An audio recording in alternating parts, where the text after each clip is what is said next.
बिस्मिल्लाहिर्रहमानिर्रहीम। आज हमारा सेकंड ईयर का फर्स्ट चैप्टर है, न्यू सेकंड ईयर का, और हमारे चैप्टर का नाम है thermo regulation and osmo regulation. इसमें सबसे पहले हम होम्योस्टेसिस को डिफाइन करेंगे। It is a vital process, ये एक बहुत अहम अमल है। Living organism maintain a stable environment.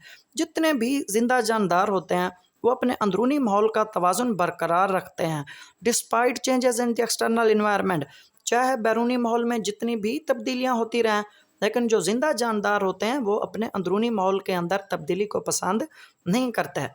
It is a wide range of mechanism. ये जो होम्योस्टेसिस होता है ये बहुत से मैकेनिज़्म पर मुश्तमिल होता है, जिसमें ये करते क्या हैं, सारे mechanism work together to regulate internal body environment. ये तमाम मैकेनिज़्म, ये तमाम अमल इकट्ठे मिलजुल कर काम करते हैं ताकि जिस्म का अंदरूनी जो माहौल हो उसे बरकरार रखा जा सके। इंपॉर्टेंट प्रोसेस जो होते हैं होम्योस्टेसिस में, वो तीन इंपॉर्टेंट प्रोसेस हैं। फर्स्ट नंबर पर हमारे पास है थर्मो रेगुलेशन, सेकंड नंबर पर हमारे पास है ओस्मो रेगुलेशन, और थर्ड नंबर पर हमारे पास है एक्सक्रीशन। इसी तरह हम पहले मैकेनिज्म ऑफ होम्योस्टेसिस देखते हैं। होम्योस्टेसिस का मैकेनिज्म कितने कंपोनेंट्स पर मुश्तमिल होता है? होम्योस्टेसिस का मैकेनिज्म तीन कंपोनेंट्स पर मुश्तमिल होता है। पहले नंबर पर हमारे पास होते हैं रिसेप्टर, दूसरे नंबर पर हमारे पास होता है कंट्रोल सेंटर, और तीसरे नंबर पर हमारे पास होते हैं इफेक्टर्स। सबसे पहले हम डिस्कस करेंगे रिसेप्टर को। रिसेप्टर क्या है? Receptors are the specialised structure. कहते हैं रिसेप्टर वो मखसूस साख्ते हैं that detect change in the internal और एक्सटर्नल इन्वायरमेंट, जो किसी भी अंदरूनी और बैरूनी तब्दीली को महसूस करते हैं, डिटेक्ट करते हैं।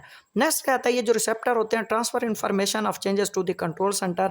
ये जो रिसेप्टर होते हैं इनके पास जितनी भी इंफॉर्मेशन होती है, तब्दीली की इंफॉर्मेशन होती है, ये नेक्स्ट भेज देते हैं कंट्रोल सेंटर को।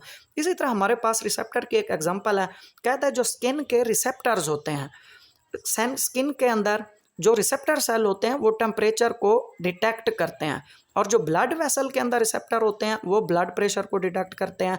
इसी तरह इन सब चीज़ों की जो इन्फॉर्मेशन होती है वो नेक्स्ट भेज देते हैं कंट्रोल सेंटर को। इसी तरह अब हम जो है सेकंड नंबर पर जो कंपोनेंट है वो हमारे पास है कंट्रोल सेंटर। हम कंट्रोल सेंटर को डिस्कस करेंगे। कहता है कंट्रोल सेंटर क्या करते हैं? Receive information from the receptor. ये क्या करते हैं कि रिसेप्टर से मालूमात को हासिल करते हैं, प्रोसेस इट, इस पर अमल करते हैं, and send it to the effector, और ये आगे भेज देते हैं इफेक्टर को। आगे कहता है दीज मैसेज इंश्योर, ये जो कंट्रोल सेंटर के पास ये पैगाम होता है ये यकीनी बनाता है that internal environment remains with narrow range of set point, के जो किसी भी बॉडी का जो इंटरनल अंदरूनी माहौल होता है वो एक नैरो रेंज सेट पॉइंट के अंदर ही रहे। फॉर एग्जांपल हमारी बॉडी का जो टेम्परेचर होता है 37, तो ये कंट्रोल सेंटर यकीनी बनाता है कि हमारी बॉडी का टेम्परेचर उसी 37 के अंदर ही रहे। नेक्स्ट में कहता है जो इसकी एग्जांपल है कंट्रोल सेंटर की, वो ब्रेन है, दिमाग है, हमारा स्पाइनल कॉर्ड है, और इसी तरह एंडोक्राइन ग्लैंड्स हैं। तीसरे नंबर पर जो थर्ड कंपोनेंट हमारे पास है वो है इफेक्टर। इफेक्टर किसे कहते हैं? कहता है बॉडी पार्ट्स, ये ऐसे बॉडी के हिस्से होते हैं which response when receive message from control centre. कहता है इफेक्टर तब कोई भी रद्द अमल दिखाते हैं, तब कोई एक्शन शो करते हैं जब ये कंट्रोल सेंटर से कोई ना कोई पैगाम हासिल करते हैं। इसी तरह हमारे पास कंट्रोल सेंटर के मजीद दो तरह के कंट्रोल सेंटर होते हैं। एक हमारे पास मसल्स हैं और दूसरे हमारे पास होते हैं ग्लैंड्स। मसल क्या काम करते हैं?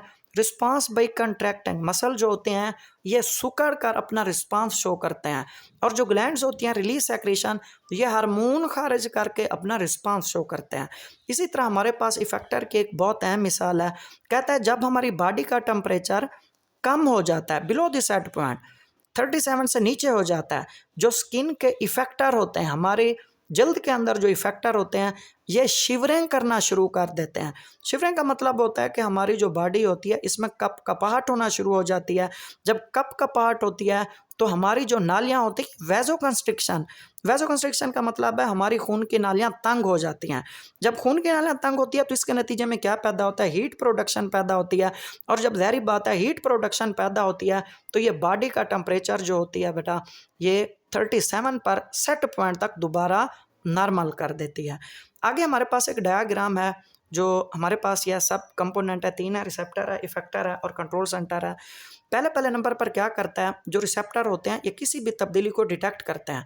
जब ये डिटेक्ट करते हैं तो आगे पैगाम भेज देते हैं कंट्रोल सेंटर को, और जो कंट्रोल सेंटर होता है ये दो तरह का होता है। एक होता है हमारे पास ब्रेन और दूसरा होता है स्पाइनल कॉर्ड। ये भेज देते हैं पैगाम इफेक्टर्स को। इफेक्टर क्या करते हैं, जो इम्बैलेंस होता है, जो टेम्परेचर नीचे होता है, उसे दोबारा बढ़ाकर नॉर्मल कर देते हैं। और इस तरह हमारे पास ये जो प्रोसेस है ये होम्योस्टेसिस का है, ये मैकेनिज़्म जो 3 कंपोनेंट पर मुश्तमिल था। आज के लिए इतना काफ़ी है, इंशाल्लाह बाकी जो है हम नेक्स्ट लेक्चर में पढ़ेंगे। शुक्रिया, अल्लाह हाफ़िज़।